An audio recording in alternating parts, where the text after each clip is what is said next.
Welcome to MSK life clinic foundation. இந்த online கான்ஃபரன்ஸில் வேலைக்கு போகிறது பலருக்கு கஷ்டமாக இருக்குது. வேலைக்கு போகணும்னு விருப்பம் இருக்குது, ஆனால் செயல்பட முடியல.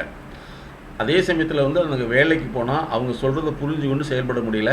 வீட்லேயே சந்தோஷமாக இருக்குன்னு நினைக்கிறாங்க. இதுக்கு காரணம் என்ன அப்படின்னு நிறைய பேர் கேட்டிருக்காங்க. அது ஆரம்பகால கம்ஃபர்டபுள் வசதியான வாழ்க்கை முறை தான் அவர்களை வேலைக்கு போகாமல் தடுக்குது. இன்னொன்று ஸ்கூல் காலத்தில் எல்லாமே டியூஷன் போய் அவங்க மற்றவங்க ஹெல்ப் பண்ணி அதுலேயே அவங்க பாஸ் பண்ணியிருப்பாங்க.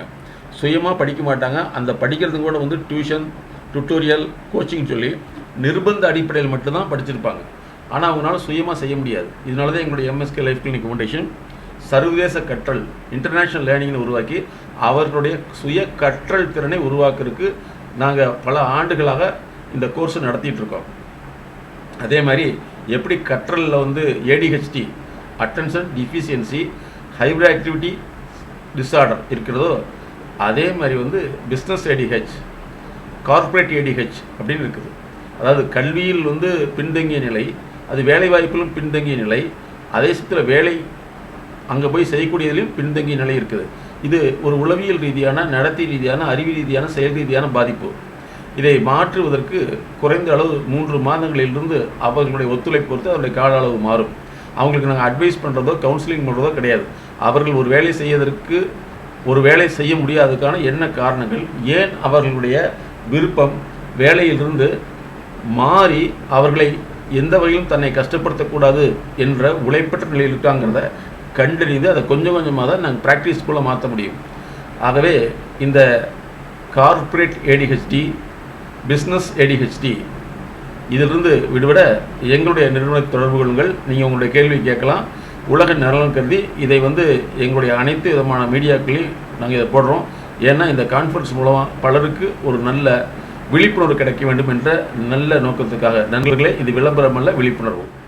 நிறைய பேருடைய வாழ்க்கையில் எது பிரச்சனையா இருக்குன்னா, கம்ஃபர்டபுளாக இருந்தவங்க தான் அவங்கனால சரியான இன்னொரு சூழ்நிலைக்கு போனால் அவங்களால அந்த சூழ்நிலை இப்போ கையாள முடிய மாட்டேங்குது.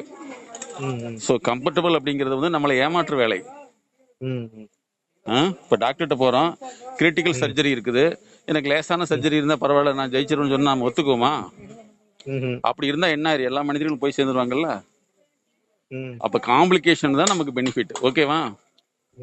புரிஞ்சுதா சதீஷ்? புரியுது சார். அப்போ என்ன செய்யணும்? இனிமேல் பயப்படணுமா இல்லை போய் செய்யணுமா? அந்த செலவை பற்றி பார்க்கவே கூடாது, வரவை பற்றி தான் பார்க்கணும். அதுவே இல்லைன்னா என்ன செய்வேன்? அப்போ வர்றதுல செலவு பண்ணி தான் தீரணும். இப்போ நாங்கள் நிறைய எங்களுடைய ஆராய்ச்சிகளுக்கு அதுகளுக்கு செலவு பண்ணி தான் தீரணும். அது அப்பதான் அடுத்த மனிதர்களை காப்பாற்ற முடியும். செலவு நமக்கு பெனிஃபிட் தான், அது தப்பு கிடையாது. செலவு அப்பதான் அந்த சுழற்சி வரும். இப்ப நீங்க சாப்பிட்டீங்கன்னா அது வெளியில போயிடணும் இல்லையா? அது வயிற்றுக்குள்ளே தங்குச்சுன்னா நோயாயிடும். அதே மாதிரிதான் செலவும் அப்படித்தான். செலவும் அப்படித்தான். அது நமக்குள்ள செலவு ஆக வேண்டியது ஆனா மட்டும்தான் நமக்கு அது பெனிஃபிட். அது ஆகலைன்னா முடிஞ்சு போச்சு. அதனால செலவு செய்யறதுக்கு தான் பணம் வருது. பணம் சேர்த்து வைக்கிறதுக்கே அல்ல. சரியா? அப்படி பார்த்தா ஒவ்வொரு கம்பெனி செலவு பண்ணணும்னு சொல்லி ஆளுகளை கம்மி பண்ண என்ன ஆகும்? இப்போ ஒரு நல்ல கேள்வி கேட்குறீங்க. அதாவது சின்ன பசங்க ஸ்கூலுக்கு போகிற மாதிரியே வேலைக்கு போகணும்னா பயமாக இருக்குது. வேலைக்கு போனால் வேலை ஏதோ சொல்லிடுவாங்களோன்னு பயமாக இருக்குது. அந்த வேலையில் தப்பாயிருமோன்னு பயமாக இருக்குது அப்படின்னு கேட்குறீங்க. ஏன்னா ஆரம்பத்துலேருந்தே ஒரு வசதியான வாழ்க்கை சூழலையே வளர்ந்து பழகினதுனால அடுத்தவங்க எதுவும் சொல்ல முடியாத அளவுக்கு நம்மளை நாமே சந்தோஷப்படுத்தி வச்சுட்டு இருந்தோம். அதாவது உங்கள் வீட்டில் யாருமே எது சொன்னாலும் உங்களுக்கு கோபம் வந்துடும். மற்றவங்க யாருமே உங்களுக்கு கோபம் வருங்கிறவங்க எதுவுமே சொல்ல மாட்டாங்க. இது உங்கள் வீட்டு சூழல். ஆனால் வேலைக்குன்னு போகையில் அங்கே ஒவ்வொருத்தரும் உனக்கு தகுந்த மாதிரி நடந்துக்க மாட்டாங்க. அந்த நிறுவனம் என்ன சொல்லுதோ அதற்கேற்ப நடந்துக்குவாங்க. அந்த நிறுவனத்துக்கு ஏற்ப உங்களை மாற்றிக்கொள்ளணும். அதனால தான் வேலைக்கு போகிறதுக்கு பயமாக இருக்குது, வேலையில் தப்பாயிருக்கும்னு பயமாக இருக்குது. அதை விட்டு போட்டு வீட்டில் இருந்தால் சந்தோஷமாக இருக்குது. ஆனால் வீட்டில் இருந்தால் சந்தோஷமாக இருக்குதுங்கிறது உங்களுடைய வாழ்க்கைக்கான ஒரு தீர்வாக இருக்காது. அது வறுமைக்கான தீர்வாக தான் இருக்கும்.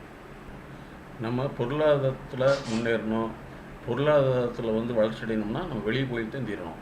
இதுக்கிடையில் குழப்பம் ஏற்படுதுன்னு நீங்கள் சொன்னீங்கன்னா, அந்த குழப்பங்கிறது வீட்டில் இருக்கிறதுக்கு விரும்புகிறீங்க, வெளியில் போகிறதுக்கு கஷ்டப்படுறீங்க. வெளியில் போனால் இப்படி சந்தோஷமாக இருக்க முடியாதே அப்படின்னு குழம்பிக்கிறீங்க. அதுதான் உண்மை. அதாவது இதுதான் இந்த கன்ஃபியூஷன் சொல்லவே கூடாது. பணம் வந்து இன்னொரு இடத்துக்கு வரணும்னா அதுக்கு உண்டான சுழற்சி, அது மன சுழற்சி, உடல் ம், சுழற்சி, சரியா, இட ம், பெயர்ச்சி, ம், ஆ, பேச்சு ம், வளர்ச்சி, இதன் அடிப்படையில் தான் நடக்கும். ம். எதுவுமே நடக்காம நம்ம கிட்ட வரவே வராது.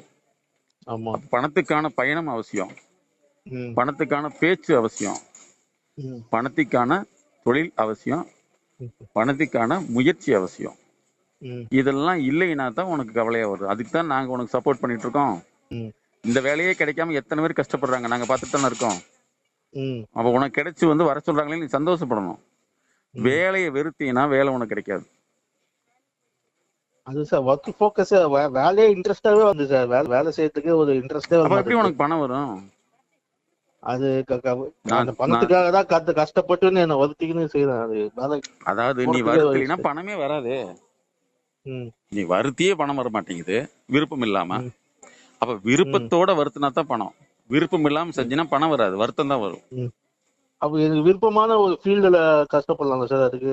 விருப்பமான ஃபீல்டுக்கு வந்து நீ இப்ப தேட முடியாது. ம், இப்ப கல்யாணம்லாம் ஆயிடுச்சு, குழந்தைகள்லாம் வந்துருச்சு. இந்த நீ வேலையில ஆர்வமா செய். ம், ஆர்வமா செஞ்ச பின்னாடி அதுக்கப்புறம் ம், அடுத்த நிலைக்கு போய்க்கலாம். ம். அது இல்லாமயே நம்ம இருந்தா ஒண்ணுமே பண்ண முடியாது. இப்போ சொந்தமா ஏதாவது ஆரம்பிக்கணும் கூட என்ன ஆரம்பிக்கலாம், என்ன செய்யலாம், எதுவுமே புரிய மாட்டேங்குது சார். நீ எதுவுமே செய்ய வேண்டாம். முதல்ல வந்து உன்னால நிம்மதியா சந்தோஷமா வேலையை செய்ய முடியுதாங்கிறது ஃபர்ஸ்ட் கேள்வி. ம், இதுல ஜெயிச்ச பின்னாடி தான் அடுத்த விஷயத்துக்கு போகணும். ம், நீ அடுத்தவங்க சம்பளம் கொடுக்கறதுக்கே வேலைக்கே சங்கடப்படுற ஆளு சொந்தமா பணத்தை போட்டு நீ என்ன செய்ய முடியும்? ம். இல்ல சரியா? சார், இங்க growth டெவலப்மெண்ட்டே இல்ல சார் இங்கெல்லாம். இதெல்லாம் வந்து ஒரு பார்ட் டைம் ஜாப் மாதிரி செய்யறதா வந்து நான் ஃபுல் டைமா செஞ்சுன்னு இருக்கேன். நீ இப்போ அது உருப்படியா ஒரு பரவாயில்ல. நீ இன்ட்ரெஸ்டிங்கா வர மாதிரி ஒரு ஃபீல்டு தான் சூஸ் பண்ணணும். அது எப்படி நம்ம நீ கண்டுபிடிக்கிறதுன்னு தெரியல சார் எனக்கு. முதல்ல நான் கண்டுபிடிக்கலாம். முதல்ல வந்து இருக்கிறதுல ம், உன்னால சக்சஸ் பண்றதுக்கு ட்ரை பண்ணு. ம், அப்புறம் வந்து இப்ப பண்ணிக்கலாம். இதுலயே வந்து உனக்கு வந்து சந்தோஷமா செய்யற நல்ல வேலைகள் அற்புதமா போயிட்டு இருக்குது அப்படின்னா அடுத்த வேலைக்கு போய்க்கலாம். ம், இதுலயே குறைய வச்சு இன்னொரு வேலைக்கு போகணும், இதுதான் கனவு கண்டுட்டு இருக்கிறது. இதை செய்யாம இன்னொன்னு யோசிக்காது. ம், ஒண்ணுல நீ ஜெயிச்சுக்காமி. ம். ம் அதாவது நீ சரிங்க என்னன்னா சார். நடக்கிற விஷயத்த யோசிக்க மாட்டேங்கிறது, ஆ. நடக்காத விஷயத்தை தான் யோசிச்சுட்டு இருக்க. ம், உனக்கு கையில கிடைச்ச பயன்படுத்தணுமா, கையில கிடைக்காத விஷயத்தை பத்தி யோசிச்சுட்டு இருக்கணுமா? ம், ம், உனக்கு கையில அடுத்தவங்க சம்பளம் கொடுக்கறத வேலையே நான் வந்து சரியா செய்ய முடியலன்னா நம்மளா எப்படி உன்னை உருவாக்க முடியும்? அப்படி ஒரு கேள்வி கேட்டு பாரு மனசுல. இதுல நீ ஜெயிக்கணும். ம். அதுக்கப்புறம் அடுத்த விஷயத்தை பார்த்துக்கலாம். ஓகேவா?